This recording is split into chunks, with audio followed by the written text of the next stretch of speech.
What truly changed the meaning of this wedding was not a ring, not a vow, and not even the couple standing at the altar.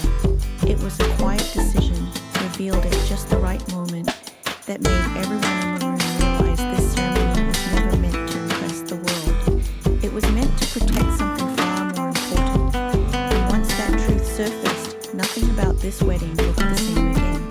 The emotional foundation of this ceremony was not built on romance alone, but on time. Time marked by uncertainty, endurance, and quiet commitment.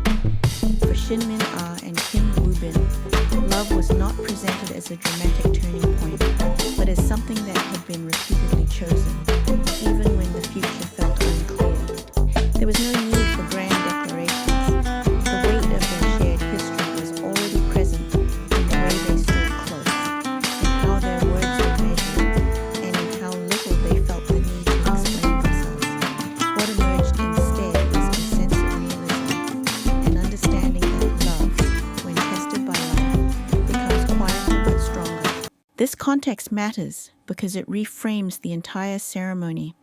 It was not the beginning of something new in the traditional sense, but the continuation of something that had already survived change.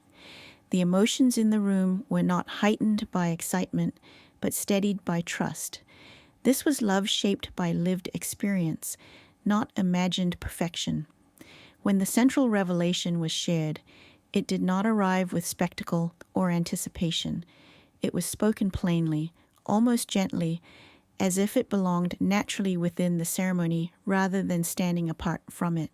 Yet its impact was immediate and profound.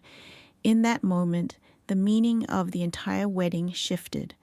The privacy, the restraint, the subdued atmosphere, all of it suddenly aligned into clarity.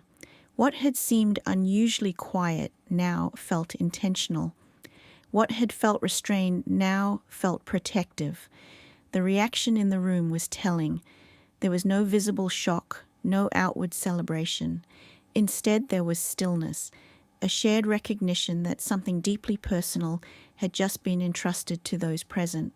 The silence was not emptiness, it was respect. This revelation did not add drama to the ceremony. It removed it. It stripped away speculation and replaced it with understanding. From that point onward, the wedding was no longer about the couple alone. It became about timing, responsibility, and the careful awareness that some chapters of life require gentleness rather than attention. The decision that followed carried even greater weight, precisely because of how calmly it was delivered. The choice to step away from public life was not framed as a reaction, nor as a loss. It was presented as a pause made with intention. In an industry that values constant presence, choosing absence is rarely understood. Yet here, it was articulated not as retreat, but as alignment. The couple spoke as two individuals who had considered what could wait and what could not. What made this decision resonate was its clarity.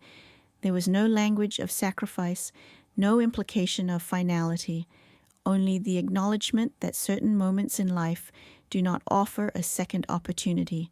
Work can be resumed. Time cannot. This choice subtly challenged prevailing narratives around success and momentum. It suggested that progress is not always measured by visibility, but sometimes by restraint. In stepping back, they were not stepping away from purpose. They were stepping into it with full awareness of what truly required their presence. What gives this story global relevance is not celebrity, but relatability. Across cultures, people recognize the tension between ambition and presence, between public expectation and private responsibility. This decision speaks to that universal crossroads. In many parts of the world, success is often defined by continuity, staying visible, staying active, staying ahead. Against that backdrop, choosing to pause feels counterintuitive, yet that is precisely why it resonates. It reflects a shift in values that many quietly contemplate but rarely see affirmed. For audiences beyond Korea, the story transcends context. It becomes about recognizing when enough is enough and when more visibility no longer equates to more meaning. It validates the idea that stepping back can be an act of confidence rather than fear. This perspective does not reject ambition, it redefines it. It suggests that true intention lies not in doing everything at once, but in knowing what deserves priority and having the courage to honor that choice without explanation. As family members spoke, the emotional center of the ceremony deepened. Their words did not revolve around achievement or expectation, but around protection and peace.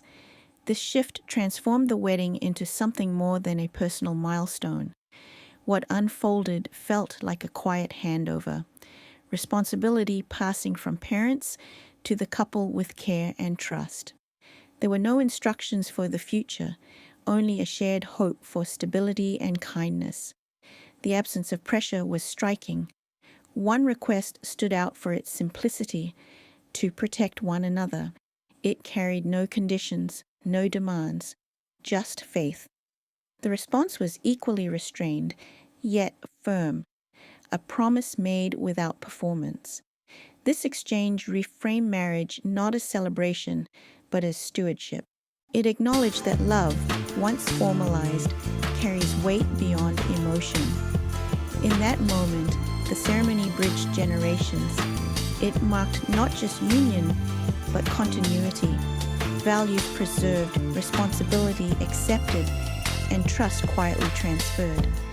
The most powerful elements of the ceremony were never verbalized. They appeared in instinctive gestures, brief pauses, and subtle shifts in posture. These moments carried meaning precisely because they were unintentional. Observers noticed how he positioned himself slightly ahead, not as a statement, but as reflex. Others recalled her expression, calm, composed, touched by something internal rather than external. These details did not demand attention, they revealed it. Such moments resist interpretation, yet they linger. They speak of priorities that have settled beneath the surface, of decisions already made long before words are required. In storytelling, these are the moments that endure. They cannot be quoted or replayed easily, yet they shape how the story is remembered. They suggest that meaning does not always announce itself. Sometimes it simply appears, briefly, and asks to be noticed by those who are paying attention. This story remains because it does not seek to persuade or impress. It offers no lesson explicitly, yet leaves room for reflection. It stays because it honors restraint in a time that rewards excess. There is no lingering spectacle at its conclusion.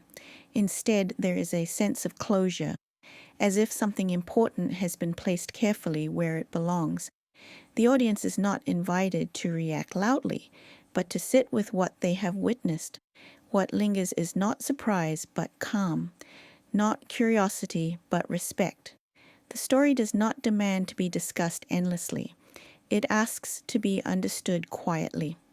In a media landscape driven by urgency, this narrative slows the pace. It reminds us that some decisions are meaningful precisely because they are made away from noise, and that sometimes the most lasting stories are those that end not with applause, but with stillness.